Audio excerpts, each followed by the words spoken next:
Bismillahirrahmanirrahim. Assalamualaikum warahmatullahi wabarakatuh. Waalaikumsalam. Alhamdulillahirabbil alamin wassalatu wassalamu ala sayyidina Muhammadin wa ala alihi washabbihi ajmain. Pada kesempatan malam hari ini saya ingin berbagi mengenai salah satu yang sering disebut-sebut orang ya, proaktif gitu, proaktif. Kira-kira kalau kita dengar kata proaktif, ini apa yang terbayang di kepala kita?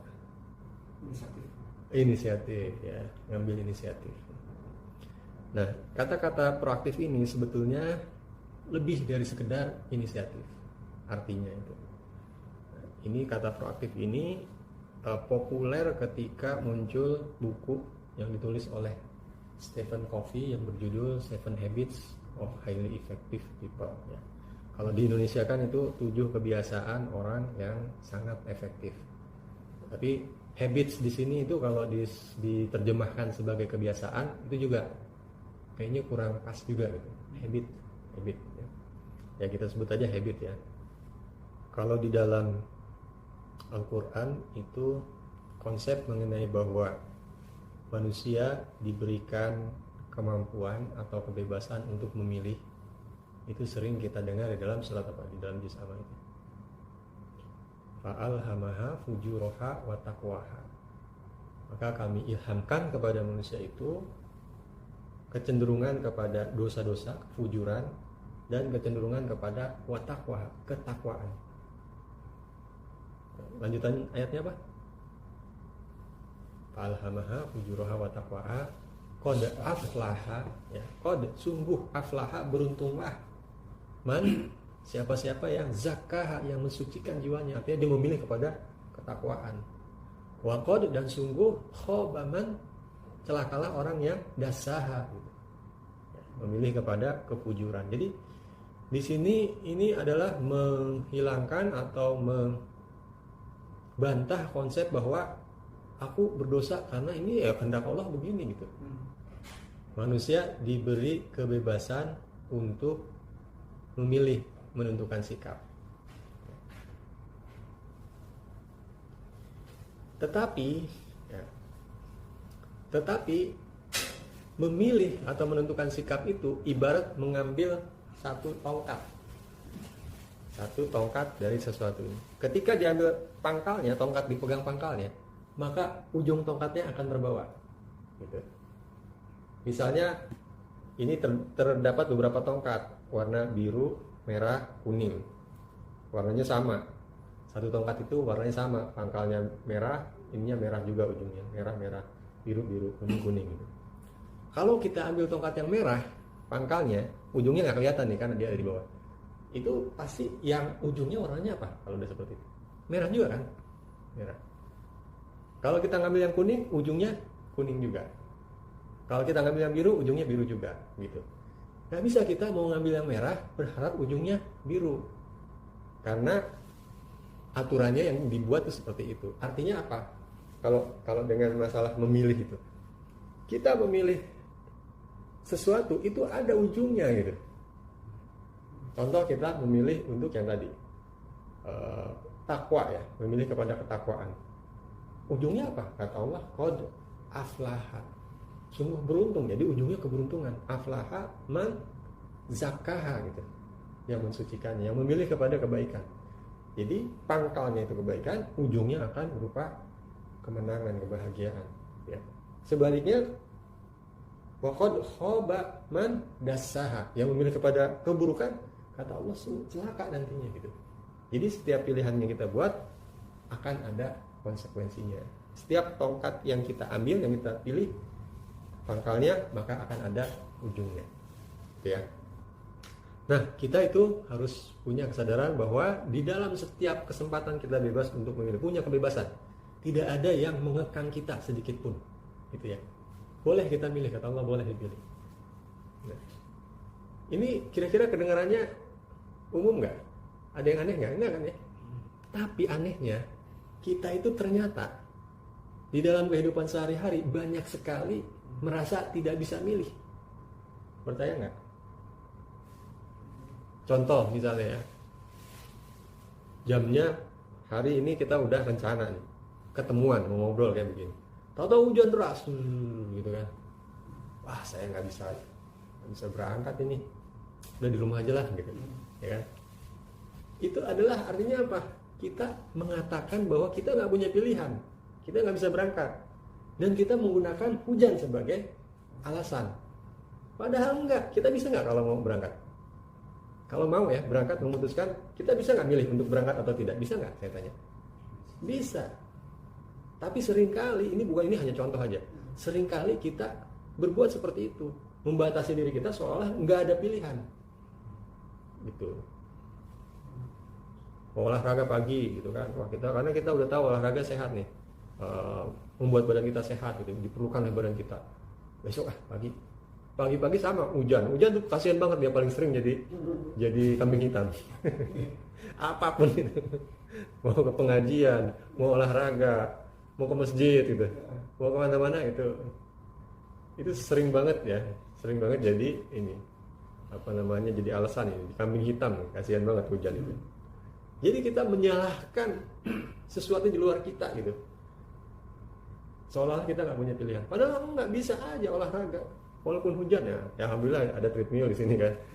Nggak ada treadmill pun bisa kita coba pakai aplikasi yang namanya 7 minutes workout. Udah banyak sekarang aplikasinya. Itu nggak usah pakai apa-apa, nggak perlu sepatu, nggak perlu pakaian khusus, nggak perlu apa. Ikutin aja. Itu udah melatih otot kita, dan kardio kita juga terlatih karena olahraga yang itu HIIT, high intensive interval training, itu memang didesain oleh para ahli untuk melatih baik otot maupun kardio. Kalau lari, jalan itu hanya kardio aja yang terlatih. Jalan, sepeda itu pada umumnya hanya kardio aja. Ototnya yang terlibat sedikit. Tapi kalau HIIT itu selain otot-otot besar yang terlibat, juga kardio kita dipacu, jantung juga. Jadi bisa 2 latihan sekaligus di situ HIIT. Dan cuma perlu waktu 7 menit. Coba bayangin. Jadi sebenarnya apa sih yang membatasi kita nggak punya pilihan itu? Ya kita sendiri. Ya. Kita selalu punya pilihan. Nah, yang namanya manusia yang proaktif itu adalah yang bisa memilih. Responsibility itu kata-kata dasarnya dari responsibility, yaitu ability to choose your response, kemampuan atau kebisaan untuk memilih respon. Nah, maksudnya gimana? Jadi setiap kali ada sesuatu yang terjadi di luar kita, itu adalah stimulus. Bagaimana kita bertindak, itu adalah respon. Contoh tadi, kita mau olahraga, udah siap, terjadi stimulusnya apa? Hujan. Nah, respon kita gimana? Nggak jadi. Nah itu, stimulusnya hujan, responnya nggak jadi olahraga, gitu ya.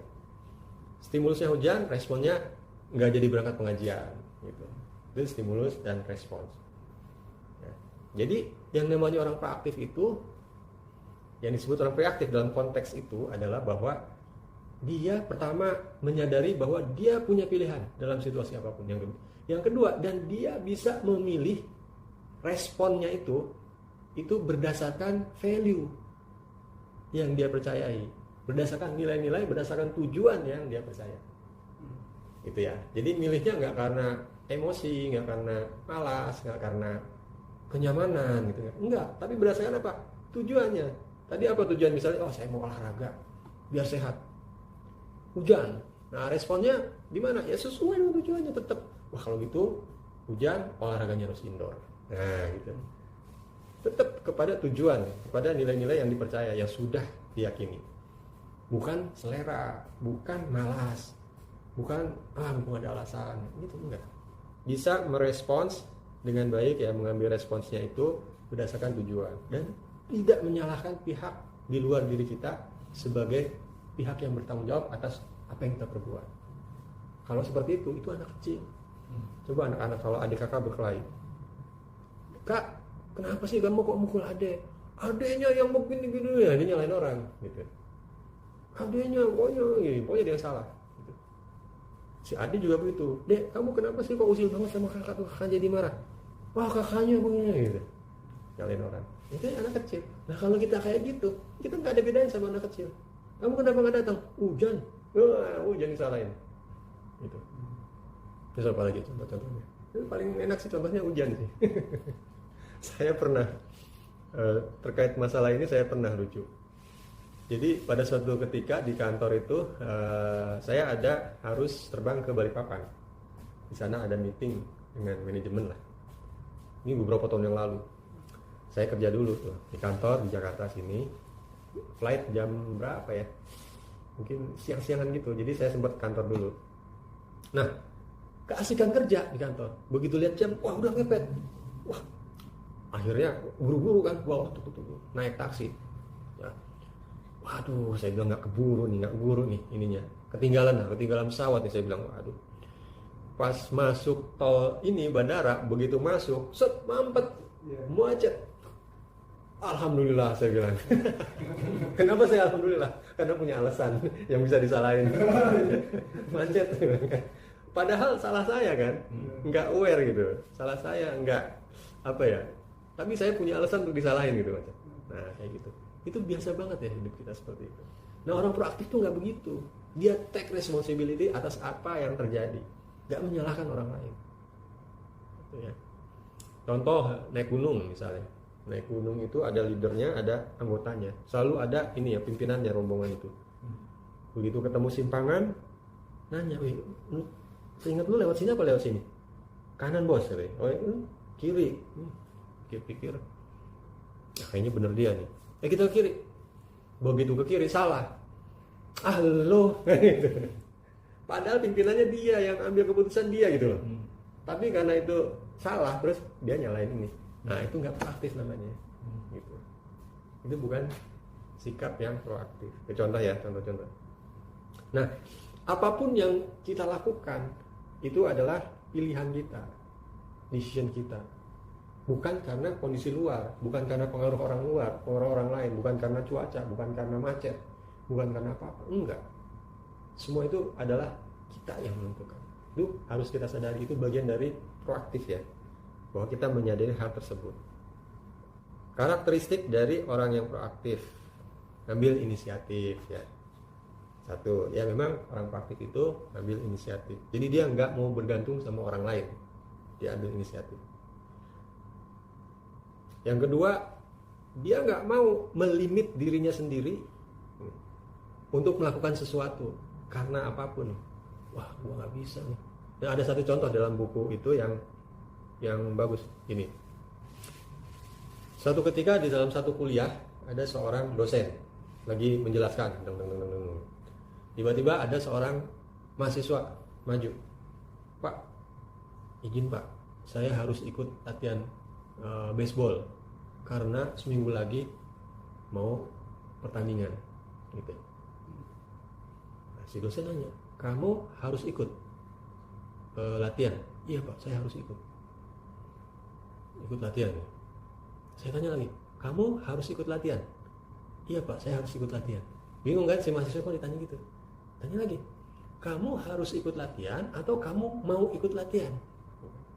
Nah mulai dia ngerti sedikit-sedikit ya. Oh iya, harus Pak.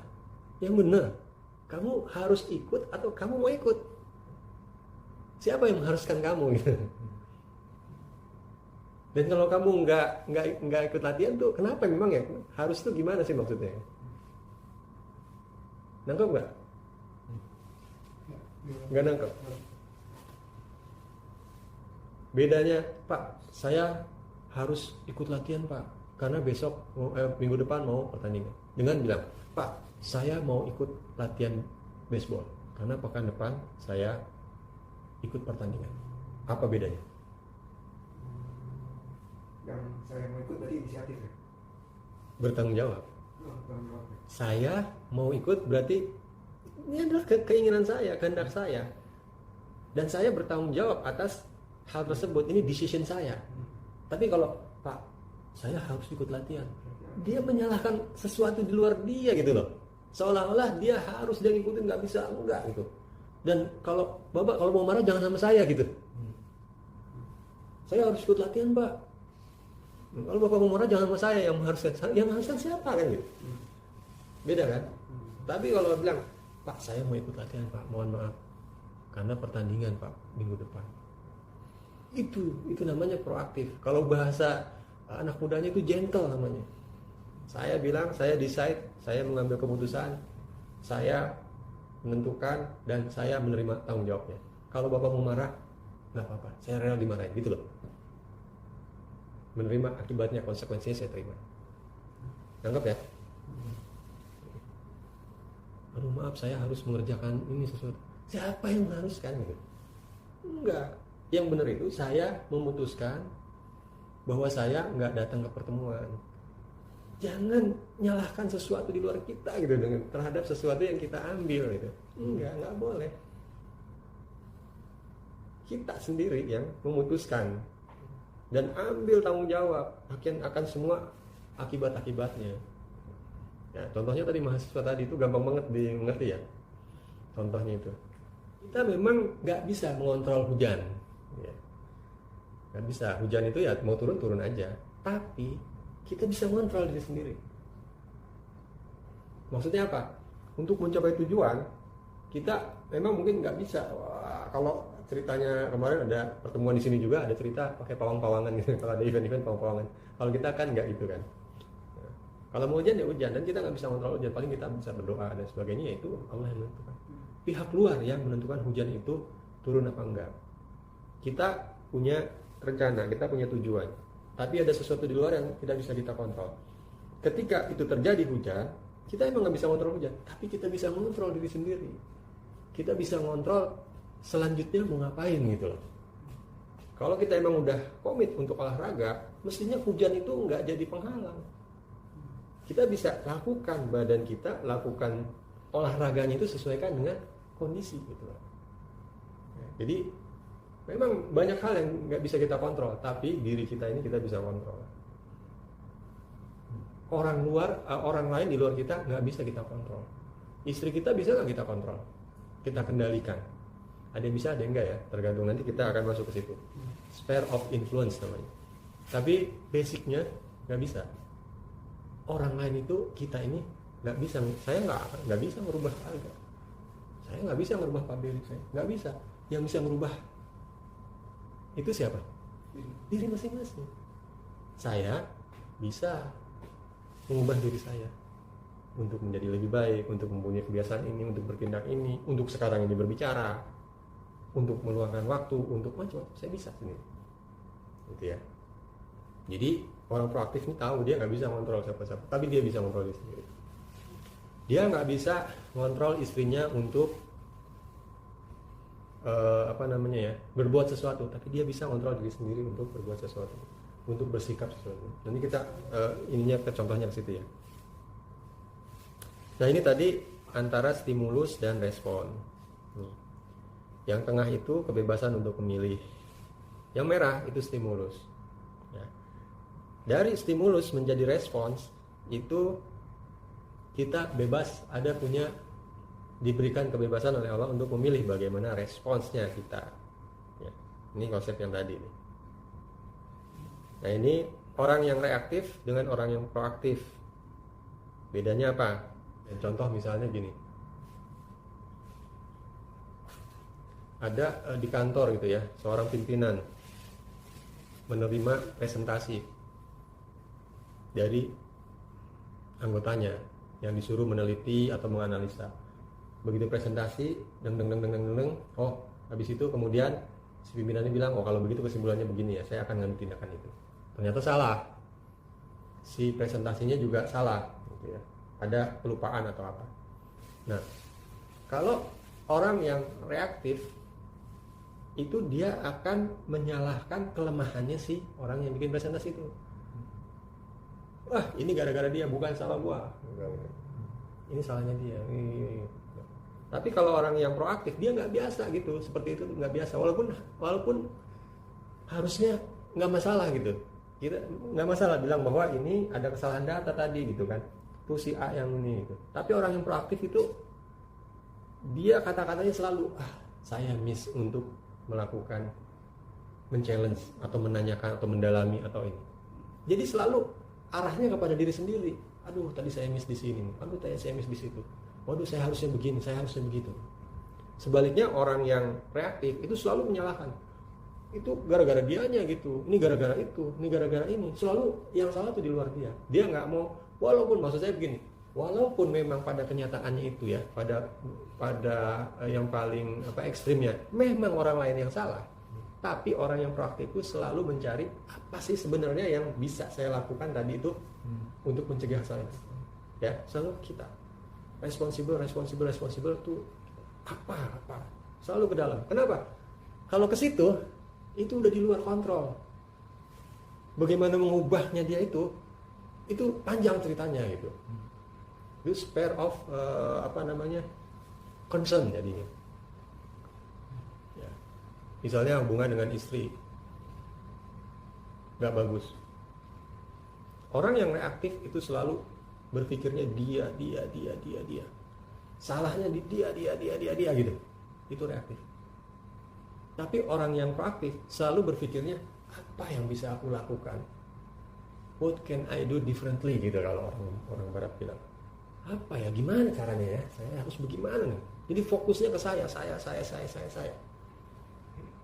Supaya kondisinya bisa membaik gitu. Ya, contoh-contohnya. Yang proaktif itu tidak menyalahkan seseorang di luar kita ataupun sesuatu ya di luar kita. Kalau yang reaktif itu menyalahkan gampang banget dan seolah-olah dapat pembenaran gitu. Kayak saya tadi macet, melihat macet seneng banget. Wah macet, kenapa? Karena bisa disalahkan. Terus kemudian perilakunya dia itu atau decisionnya dia itu adalah berdasarkan sesuatu yang dia pilih dengan sadari berdasarkan dari value atau tujuan yang dia ingin capai. Nah kalau orang yang reaktif itu kelakuannya itu, perilakunya itu muncul dari kondisi-kondisi itu, keadaan, hujan, macet gitu. Dan berdasarkan feeling, perasaan, emosi. Nah ini coba perhatikan nanti bahasa-bahasa yang selama ini kita gunakan ya. Karena itu mencerminkan apakah kita tuh orang yang proaktif atau yang reaktif. Nah kalau yang reaktif itu pada umumnya keluarnya munculnya itu, aduh kalau gini gue nggak bisa apa-apa lagi nih gitu, misalnya wah susah nih kalau gini, waduh gitu. Jadi nggak ada jalan keluar lah. Tapi kalau orang yang proaktif, kalau gini gimana kira-kira alternatifnya apa ya? Wah hujan nih, wah selesai deh. Itu orang reaktif tuh. Wah nggak jadi hujan. Tapi kalau orang proaktif, wah hujan, berarti harus alternatif dia. Oh berarti cari alternatifnya apa? Oh indoor gitu.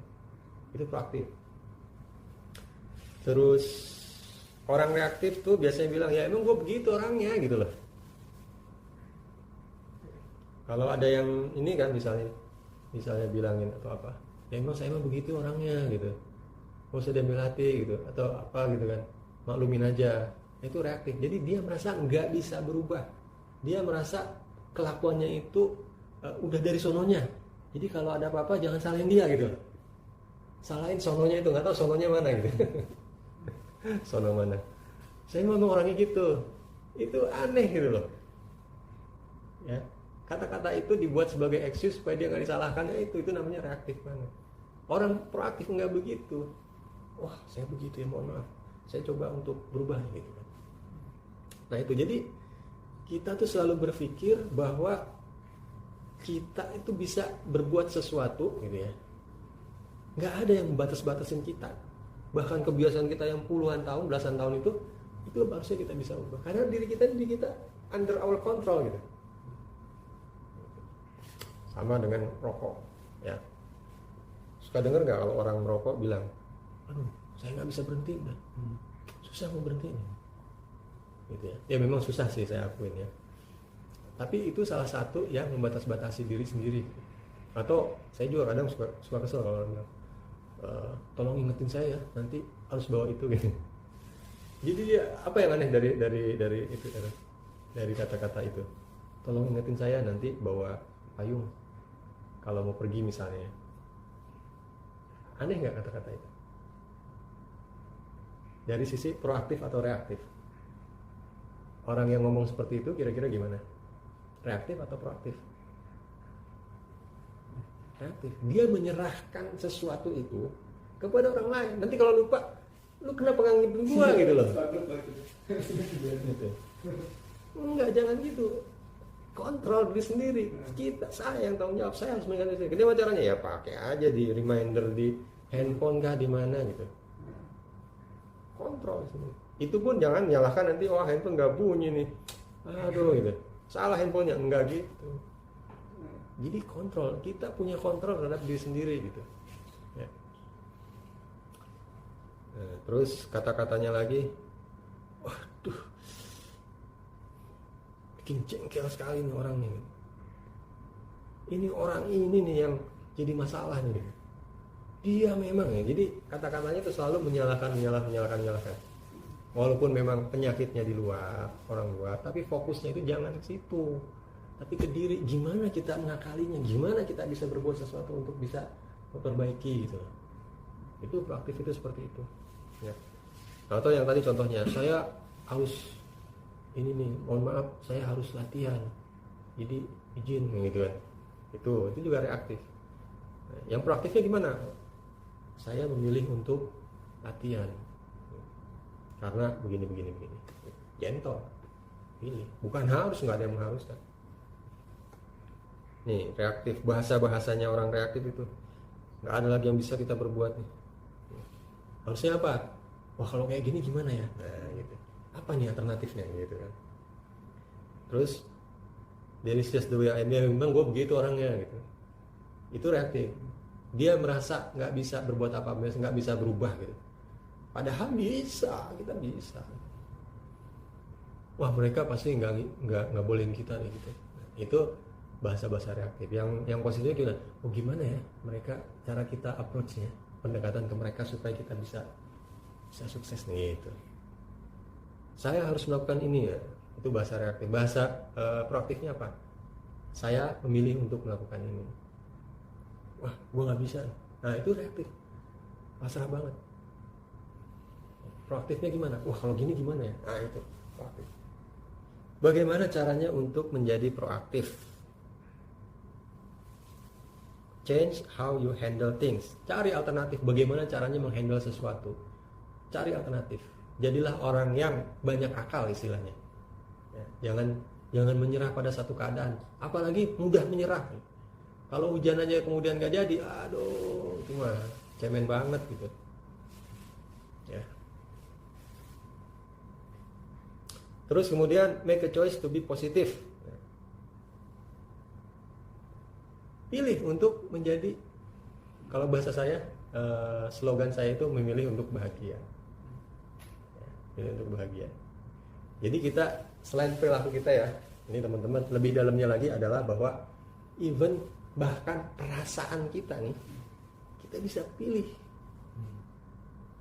mau bahagia, mau menderita, kita bisa pilih. Coba dengerin lagunya Ebit G.Ade. Apa ya?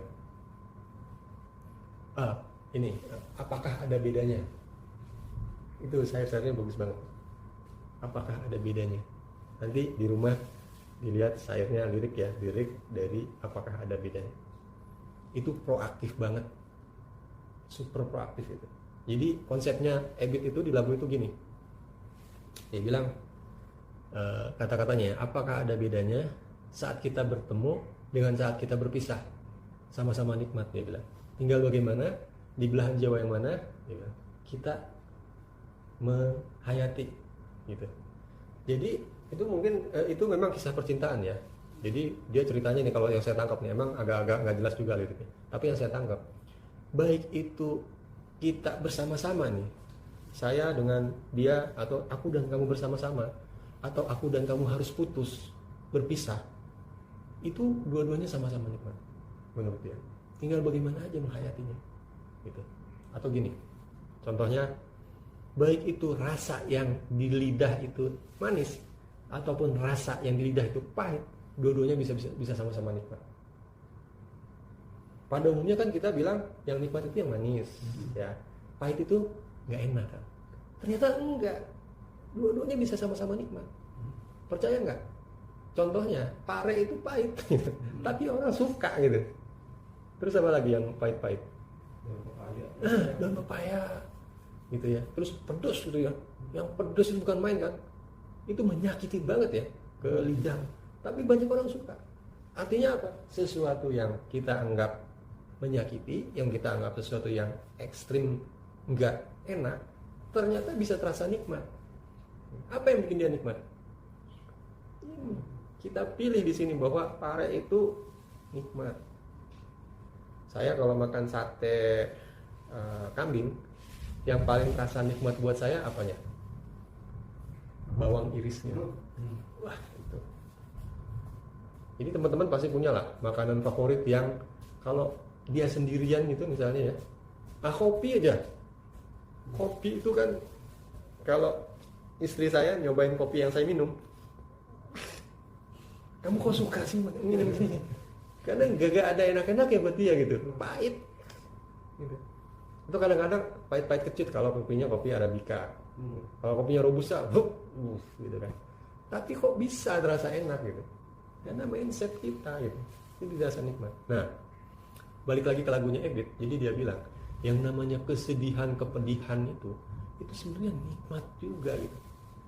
Dan orang tuh cenderung mengayun-ayun hal itu. Kenapa? Karena itu untuk menikmati. Coba kalau orang-orang lagi yang ingat kisah cinta remaja kalau lagi patah hati, lagu-lagu yang didengerin apa coba? Apa lagu-lagu riang gembira? Apa lagu-lagu patah hati juga? Lagu patah hati. Kenapa? Karena dia merasa kalau orang ngantuk itu ya makin diayun-ayun nikmat gitu lah. Rasa sakit hatinya patah hatinya itu ternyata nikmat, bikin kecanduan. Tinggal mindsetnya kita aja. Itu ya. Jadi itu ininya proaktif banget. Nah, kalau sesuatu yang pahit itu di lidah seseorang menjadi nikmat, atau sesuatu yang menyakitkan itu bagi seseorang itu bisa dinikmati, kira-kira orang ini bisa disakiti nggak? Nggak akan bisa, karena mau disakiti kayak gimana buat dia terasa nikmat. Itu dahsyat banget ya ilmunya. Kalau udah punya ilmu kayak gitu dan bisa mampu menerapkan gitu, ini ilmunya dari Ebit aja nih. satu lirik lagu itu luar biasa, nggak ada yang bisa menyakiti dia, nggak ada. Karena apapun yang dilakukan untuk menyakiti dia akan menghayati dan merasakan nikmatnya. Nah, kalau buat kita apa yang bisa membuat seperti itu? Adalah cinta kita kepada Allah. Keyakinan kita akan semua yang terjadi di dunia ini adalah kehendaknya Allah. Jadi apapun itu, betapapun sakitnya yang kita rasakan dalam hati kita, baik fisik ataupun mental ataupun apa, ketika kita tahu yakin itu dari Allah dan kita mengharapkan ridho dan cintanya, kita pasti akan dengan menangis, ya Allah, kalau ini kehendakmu ya Allah, aku ridho. Jadi terasa nikmat. Kenapa? Karena itu bentuk dari komunikasi kita kepada Allah. Misalnya kehilangan uang, udah nabung selama bertahun-tahun, ternyata hilang. Entah kena penipuan lah, entah kenapa. Waduh, langsung down. Tapi ketika ingat bahwa itu akan punya Allah, milik Allah, Allah mau ambil ya, langsung bilang sama Allah, ya Allah, kalau ini kehendakmu aku rela ya Allah. Cuma satu aja ya Allah, atas kerelanku ini berilah aku ganjaran cintamu ya Allah, keriduanmu. Nah, itu luar biasa, nikmat sekali gitu. Apapun yang terjadi gitu, yang kita rasakan sebagai satu penderitaan, kalau kita kembalikan seperti itu terasa nikmat sekali. Itulah mungkin ya, karena saya nggak tahu, kita nggak tahu, itulah mungkin yang dirasakan oleh para nabi, para rasul, dan para orang-orang soleh ketika menghadapi cobaan-cobaan yang luar biasa. Karena itu bagian dari kecintaannya kepada Allah, maka rasanya nikmat buat mereka. Seperti Nabi Ibrahim yang dibakar di api, ya, Nabi yang para sahabat Nabi yang disiksa gitu, nabi-nabi yang disiksa oleh kaum. Ini merasakan seperti itu. Jadi buat mereka menjadi satu kenikmatan sendiri. Nah, kemudian itu ya, pilih untuk bahagia. Bahkan kita bisa memilih, bukan hanya menentukan apa yang kita perbuat, tapi menentukan apa yang kita rasa. Itu kita bisa ya. Itu udah paling tinggi banget tingkat proaktivitasnya. Dan fokus kepada apa yang bisa kita ubah, bukan fokusnya kepada orang lain harus berubah gitu. Sama anak misalnya, kita mengharapkan anak untuk bisa bangun sholat subuh misalnya, bangun subuh. Jadi fokusnya kepada diri, apa yang bisa saya lakukan supaya anak ini bisa bangun subuh. Jadi apa yang bisa saya lakukan, itu pertanyaannya, bukan ke samping. Ini istri harusnya lebih proaktif nih gitu. Wah, istri harusnya sebagai ibu rumah tangga gitu, yang paling dekat dengan anak, harusnya dia yang lebih bisa gitu. Ngomong sama istri, mah kamu tuh bangunin dong anakku tuh tiap pagi gini. Itu orang reaktif, menggantungkan sesuatu kepada orang lain, bukan kepada dirinya gitu ya. Kemudian make positive difference in your family, your class, your school, and the world. Positif dia berbuat yang baik, self awareness. Seberapa proaktif saya. Nah ini circle of concern ya. Yang di luar lingkaran itu no concern. Kita nggak punya, nggak peduli lah, terserah. Misalnya apa? Amerika, kondisi negara Amerika, ya Amerika mau ngapain, ya terserah aja lah gitu kan. Gitu. Mau kondisinya gimana? Itu yang no concern. Kemudian circle of concern itu hal-hal yang berada dalam concern kita. Yang kita peduli gitu. Misalnya apa? Kondisi negara Indonesia. Aduh, kita begini banget ya. Harga beras tinggi gitu. Terus ini gitu. Kondisi Depok, wah Depok kok semrawut banget, di macet. Kondisi flyover, kita concern, punya kepedulian di situ. Nah kemudian ini lingkaran yang kedua, yang di luar ini nggak punya concern, ini yang di dalam itu adalah lingkaran yang kita bisa pengaruhi, kita bisa ubah. Contohnya apa? Ya seperti yang dalam ruangan ini, saya bisa ubah nih. Saya mau buat dia berantakan, saya mau buat dia rapi, saya bisa ubah. Ini yang di dalam lingkaran putih. Orang yang proaktif, dia fokusnya dalam lingkaran putih. Fokusnya maksudnya sesuatu yang dipikirkannya gitu, sesuatu yang ini kan yang dalam lingkaran putih. Bedanya sama orang reaktif, fokusnya itu yang di lingkaran luar. Kalau ketemu, gimana Depok nih, makin parah nih. Padahal dia nggak bisa ngapa-ngapa, padahal bukan wali kota gitu. Bukan anggota dewan, bukan, nggak bisa ngapa-ngapain juga gitu. Tapi itu aja kalau kita ngobrol itu ketemu apa? Gitu. Sesuatu yang di luar influence-nya dia. Boleh, tapi jangan fokus ke situ gitu loh. Habisin energi nggak ada hasilnya itu. Saya kalau di tempat kerja biasanya selalu punya teman kayak gitu tuh. Dia fokusnya sesuatu yang meluh aja kerjanya. Perusahaan udah nggak bener nih, udah nggak manusiawi perusahaannya gitu. Masa ini gitu. Jadi fokusnya keluar. Nah, terus gimana dong? Fokus ke dalam gitu. Misalnya dia nggak puas sama kondisi perusahaan kan. Waduh, gimana gue ya? Ini perusahaan udah kayak gini, bagusnya gue gimana nih? Gitu, itu proaktif. Misalnya, wah kalau gitu harus siap-siap CV nih, siap-siap loncat gitu. Itu proaktif. Gimana? Maksudnya bedanya apa yang tadi? Yang satu itu fokusnya keluar sana, perusahaan harus berubah gitu. Kalau yang satu enggak, gimana caranya mengubah itu supaya saya enggak terjebak di sini? Sesuatu yang bisa kita lakukan, yang di dalam putih itu. Gitu ya. Sama anak juga tadi. Kita ingin anak itu bangun subuh.